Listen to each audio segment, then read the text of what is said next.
Right, let's talk about Ford, a true giant of American industry, a name synonymous with innovation and the open road.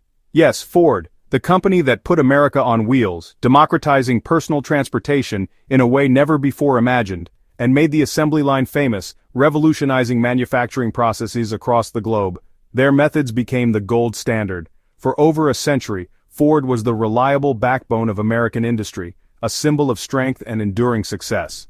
Then, almost overnight, disaster struck. A sudden and unexpected blow to a seemingly invincible empire. The news was shocking, a headline that reverberated through the financial world. Ford, facing a financial crisis, was on the brink of collapse.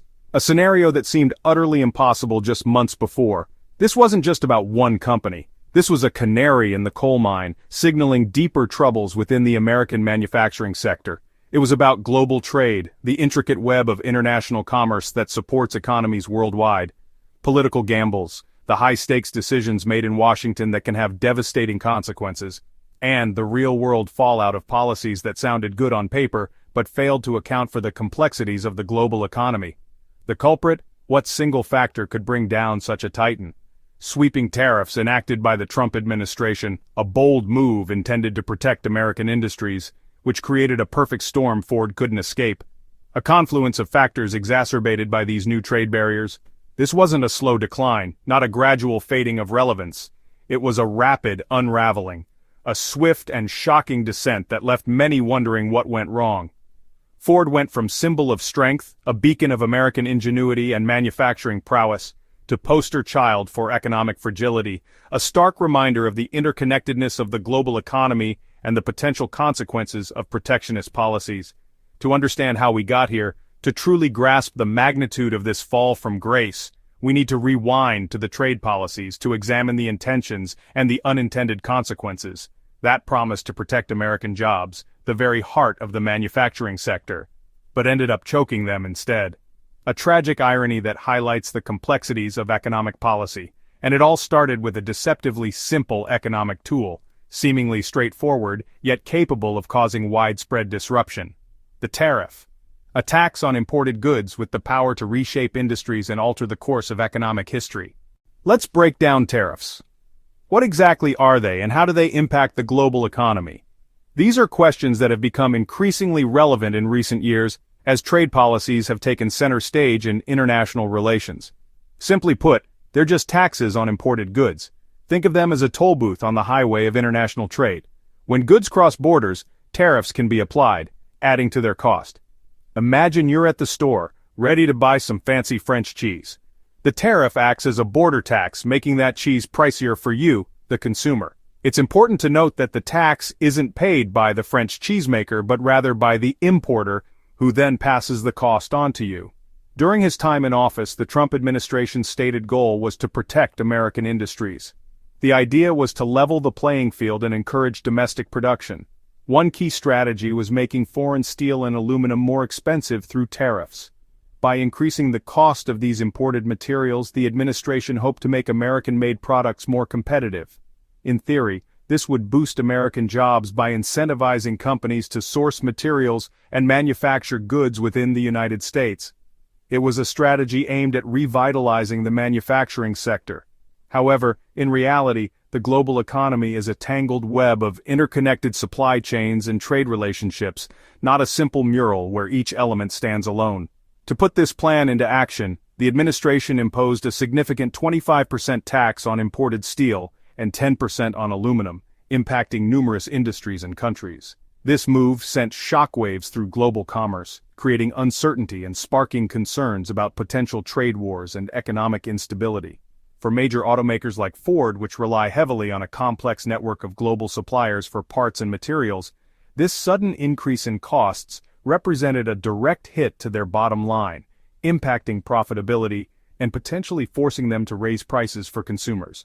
Almost overnight, the cost of building a car skyrocketed, creating a significant challenge for manufacturers. This wasn't just about the increased price of raw materials like steel and aluminum themselves, but also about the thousands of individual parts and components sourced from suppliers all over the world, each now subject to the new tariffs.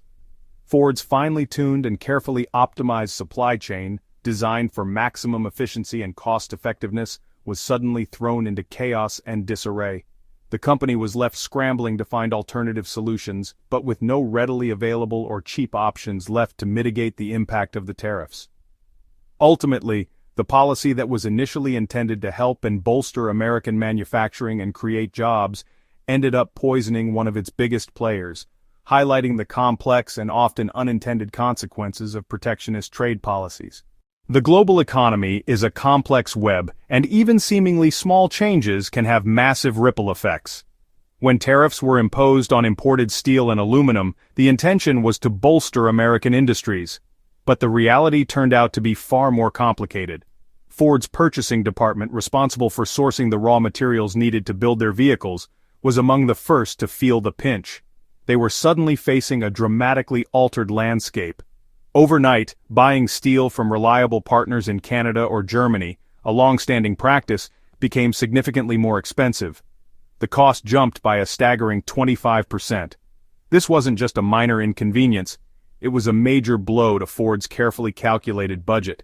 The only alternative for Ford was to turn to domestic suppliers, but American steel mills already operating at capacity couldn't immediately meet the increased demand. This created a bottleneck, forcing Ford to compete with other manufacturers for a limited supply of, now pricier, American steel. As manufacturers scrambled to secure their steel supply, demand spiked dramatically. The natural consequence? Prices rose sharply, putting even more pressure on Ford's bottom line. Economic indicators flashed warning signs, signaling trouble ahead. Ford was stuck between a rock and a hard place. Foreign steel was prohibitively expensive due to the tariffs, and domestic steel, while available, was both limited and no bargain, driven up by the surge in demand.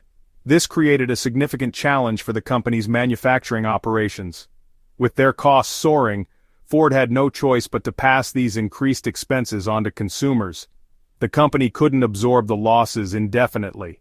The price of the F-150, America's best-selling truck, the iconic Mustang, and virtually every other model in Ford's lineup began to creep up, reflecting the higher cost of raw materials. As cars became increasingly pricier, potential buyers started to hesitate. Sales figures began to decline, a worrying trend for Ford and its dealers. Families, faced with rising prices and economic uncertainty, delayed their planned car purchases.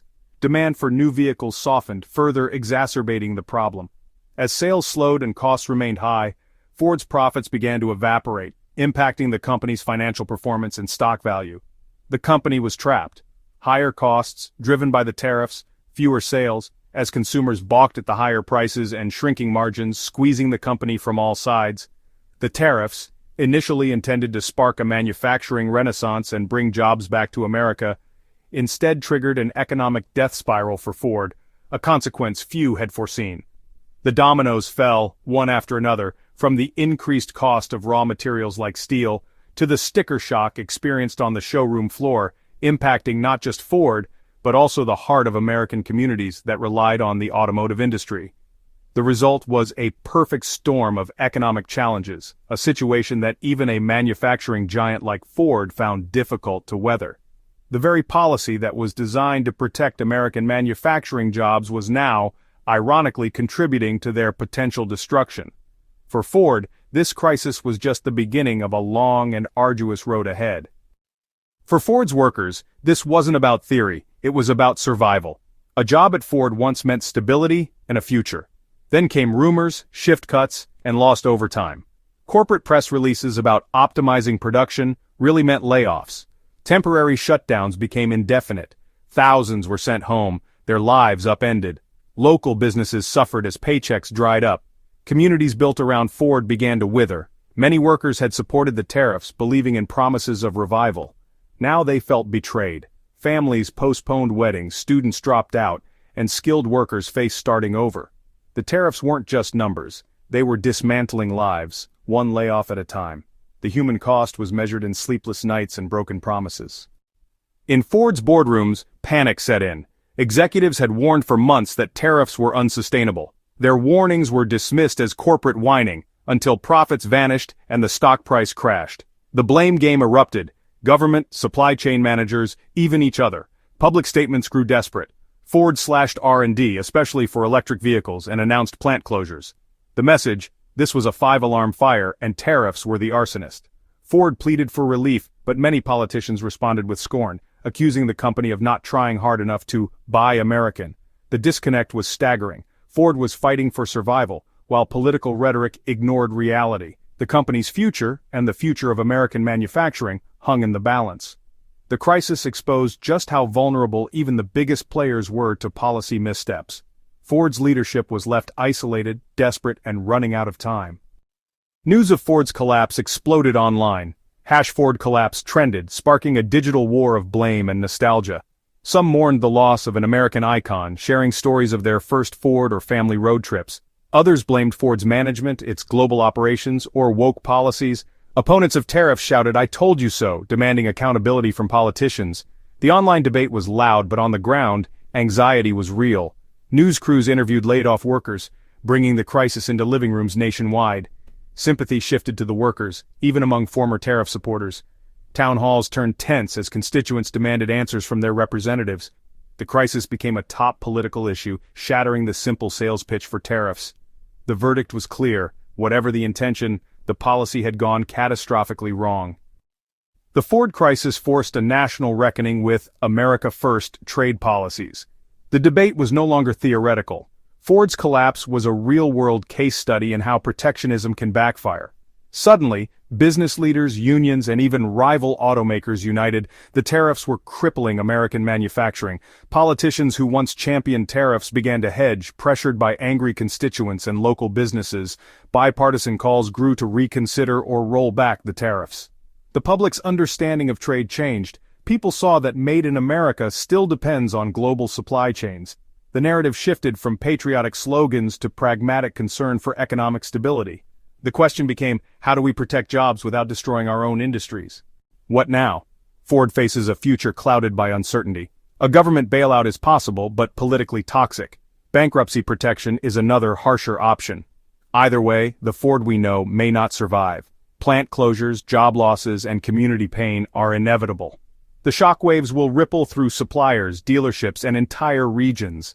The crisis exposed how vulnerable even giants are to sudden policy shifts. The dream of total economic self-sufficiency is a fantasy.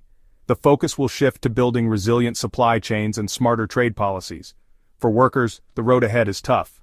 Many jobs won't return, and retraining will be essential. The scars of Ford's collapse will last a generation. Ford's collapse is more than a business failure, it's a cautionary tale. Tariffs, sold as protection, became a cage that suffocated American industry.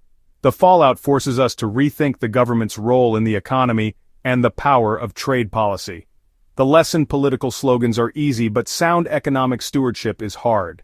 The interconnected world isn't a weakness, it's a reality to navigate wisely. The path forward is innovation, investment, and smart trade, not retreat. If we don't learn from Ford's fall, we risk repeating this tragedy.